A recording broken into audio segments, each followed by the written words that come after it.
Hey everybody, this is Jen. Welcome to my channel.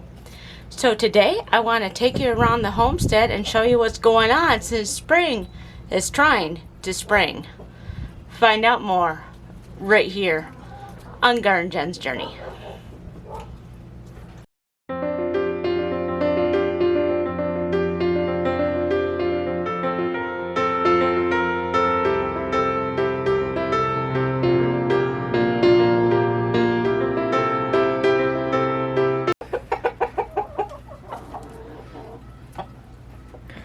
So we got the chickens out here. They're enjoying not having snow on the ground, and they're trying to scratch the surface here, even though it's still quite frozen, because we still have freezing temperatures overnight, and it only gets about maybe 50 during the day right now. This is still March, so we're not out of the woods yet, so to speak, as far as freezing temperatures.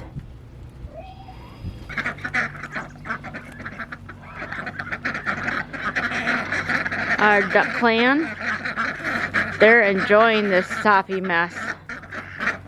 Ducks, of course, love water, and the muddier the better. So they're probably going to go out to the creek out back there, because it's probably got quite a bit of water in it.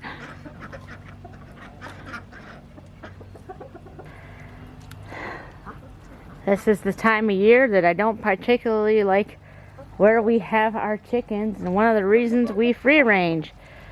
You see the kind of mess that is back here. We have a high water table, and then this area is also kind of low. We're in lowlands as well, so it gets kind of swampy back here, which is one of the reasons we allow our chickens to go out and free range.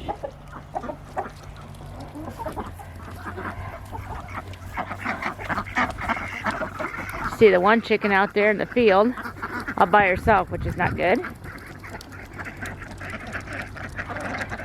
You see the water spot that the ducks have right there. So I don't know if you can see it. I'll see if I can zoom in for you guys. So that area back there, and there's a line that goes all the way along. If you can follow the line, that's actually an underground river, and this time of year it's kind of a creek a little bit because there's so much water. But yeah, so we are sitting in a low-lying area with a high water table, and the ground is frozen, so there's water everywhere. This is my container bed area. This is where I have lots of containers and pots and all sorts of stuff. I don't grow anything in ground in this spot. And I've had quite a few people ask me what the white things are, because they see them all the time when I have my winter sewing videos. And if you look over here at this set right here, you kind of get an idea what they are. These are 55-gallon food grade drums that have been cut in half from top to bottom, and so they make a lengthwise container to plant in. And so my husband used pallets, and we have those three set up there. There are 3 containers a piece, and that's my container beds. And then I also have various pots that I grow things in. And I will be also making grow bags this year. And stay tuned, because I do plan on doing a video on how to make your own grow bags. So that's what's going on in this area here. We have a sweet surprise that involves some of this mess here. A lot of this is going to go into the dumpster. But there's a reason we have it, and I'm going to show you that. For those who have asked about the Pro Mix I use, this is the Pro Mix I use. It's the HP, and this is a 60 pound bale. So it's quite heavy, but it's good stuff. Alright, so around the homestead we do have bits and pieces of wood and windows and doors, and then of course the corrugated plastic I showed you. This is all from a greenhouse that we tore down from a friend of ours, and so we're going to reuse all the material we can to rebuild a greenhouse here on the homestead. So there's bits and pieces everywhere of this greenhouse because it was a pretty good size greenhouse. It was a lean-to style. And so my husband is going to repurpose this and build me a greenhouse. You can see more of the bits and pieces of the greenhouse that we tore apart here. This is the door frame and then one of the windows. And then some more of the frame there. And plastic that was used in there. So we have to go through it and figure out what is salvageable and then start building our greenhouse.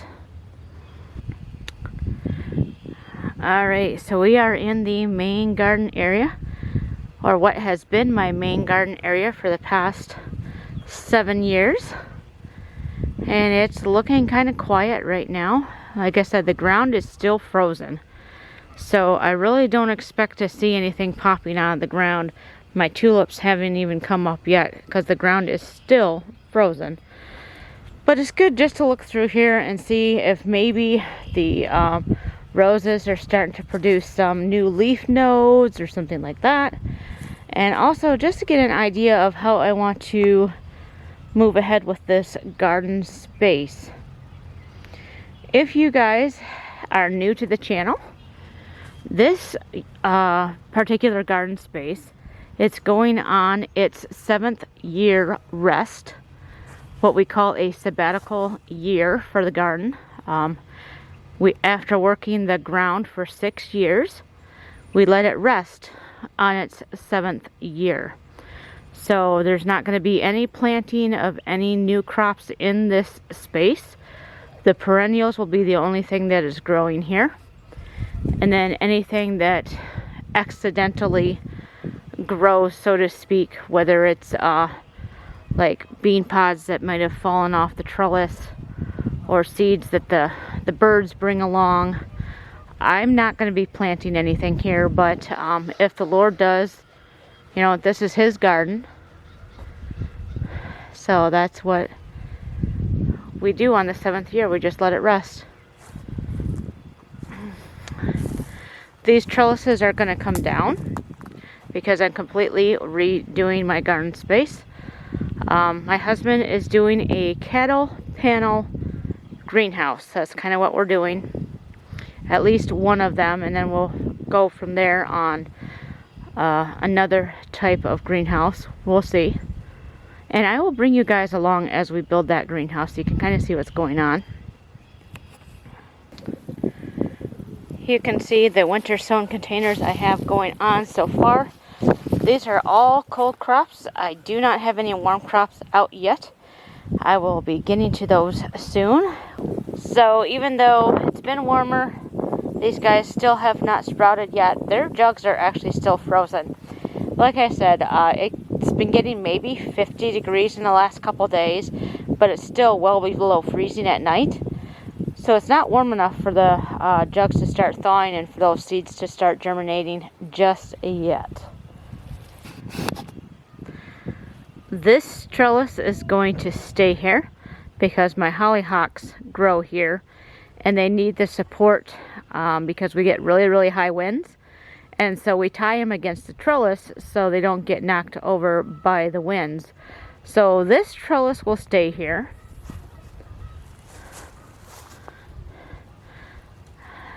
Then this is our grapevine. And then our currant tree, we hoped would have made it, but it didn't make it. But we're just going to leave it there. It is a great area for our birds to come in and just really have a fun time on that tree. So we're just going to leave it there as decoration and just a environmental element for our bird friends. We have this trellis here. This was one of the original trellises I first put in 5 years ago or so. And so this is going to stay here except for this last panel. We're going to remove this last panel here because the path actually zigzags through the main garden. And by taking this panel out, we're actually going to have a straight path through here. So things are a little more symmetrical. But the other two panels are staying. One because we do have a grapevine that's growing there. And then this one here in the middle is where my asparagus is. And so we want to make sure that that's protected as well. My red-winged blackbird friend is up there in the tree. He should come down and visit shortly. But it's so nice to hear him back. This is the other trellis that is getting removed this year. All these trellises that we're removing are either going to be part of the greenhouse that my husband is putting together, or they're going to be moved over to the other garden space to be used in that garden space this year. Okay, so if you are new here again, this is what my current greenhouse and potting shed are, and they're kind of in shambles right now. My husband has done the best he can to salvage it and get it to make it through the winter. This is a 6x8 Harbor Freight greenhouse. It's made it through 5 years. 5 years. And, excuse me. It's not the best quality, but I've been able to use it as a hot house during the summer to grow my peppers in. But I don't know if you can see the back there. The back has been blown out. And then the other side, I have panels missing. We had some really bad storms this year, and it basically blew my greenhouse apart. On top of that, we did have a hailstorm a couple years ago. So the panels on top, the reason why they look so dirty is because they're riddled with holes from the hail. And so water gets in there, and algae and mold grow in that space. So yeah. So this has to be completely torn down, and it's going to be rebuilt. Like I said, my husband's going to be building at least one cattle panel greenhouse. I don't know what else we are doing. And then he's got to figure out what to do with this potting shed. When he built it, bless his heart, he put it right next to my greenhouse, but he wasn't quite thinking as far as placement, because this is actually built on the south end of the greenhouse. So it blocks a lot of sun from the greenhouse, or to go into the greenhouse, I should say. So we got to refigure what we're doing with the potting shed, if we're going to rebuild it in another area or what we're going to do. But this is why we're getting a new greenhouse, because this one is done.